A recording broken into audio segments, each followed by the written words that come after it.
Hey folks, Ted here today with Exped and the TT series mats. The TT series mats were designed for the long haul expeditions and tours where field maintenance over the longer trips is really critical. Let me show you exactly what's going on with this. We do this, by the way, in a down version and also in a synthetic version. So as with all Exped mats, you have an outer stuff sack. On the inside you have a schnozzle pump sack. I'll show you how that works. And we have the mat. Inside the stuff sack is also a repair kit hanging in the outer pocket right here. Again, that applies to both mats right here. And that leads us into the next part of the story, which is, what does TT stand for? TT stands for tube technology. It's a unique construction method that Exped has come up with that allows us to give that field maintainability, real functionality in the field. So let me show you how this all works. When we open the mat up, we have our inflation mechanism right here. We call it the octopus. It basically connects all of our flat valves together. I open up the flat valve on the mat, take the schnozzle pump sack, take the flat valve here, lock it on, and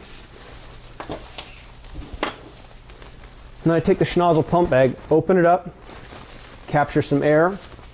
This is actually easier to do when you're in a tent or on the floor. And I squeeze a few bags of air into the mat. Hold the schnozzle pump bag open, capture some air, give it a couple rolls, and then squeeze it on in. And then just gather the fabric, squeeze in a little bit more, and gather some more, pop it all the way in.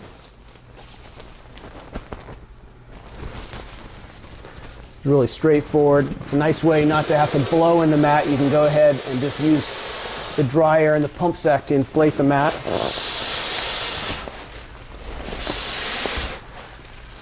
Almost there. I think this is my fourth. Capture one more group there. This mat is 9 centimeters thick, and it's 9 centimeters thick and full of down, so it's super warm. By squeezing air in here, I'm equalizing all of the air chambers. And each one of these is a separate air chamber inside a sewn sleeve. That means I can regulate exactly what's going on with each one of the tubes, or I can equalize it by using the octopus inflation mechanism right here. Now I'll go ahead and drop the schnozzle pump bag, flip this over, flip it over, and you've got a nice, comfortable mat. Super thick, super warm, very durable on the outer face.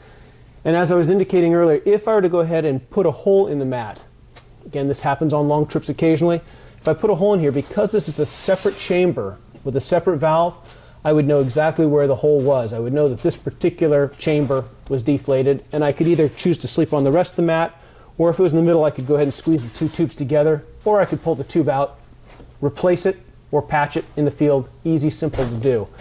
Mainly, I'm left with a scenario, even if I have a hole in one place, that the rest of the mat is still entirely usable for the night right then and there, or I can repair it in the morning. Easy.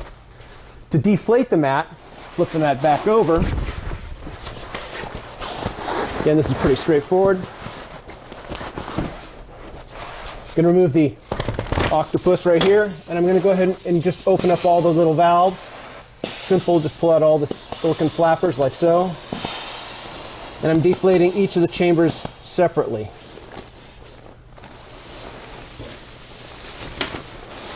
Spin the mat around.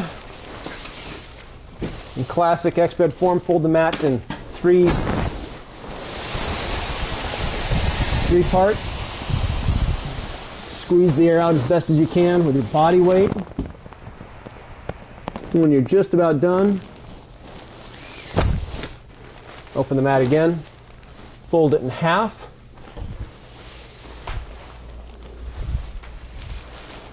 and then just roll the rest of the air right out of the mat.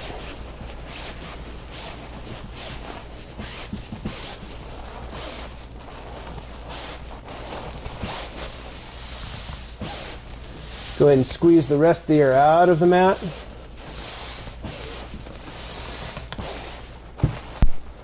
Just like so. grab your stuff sack.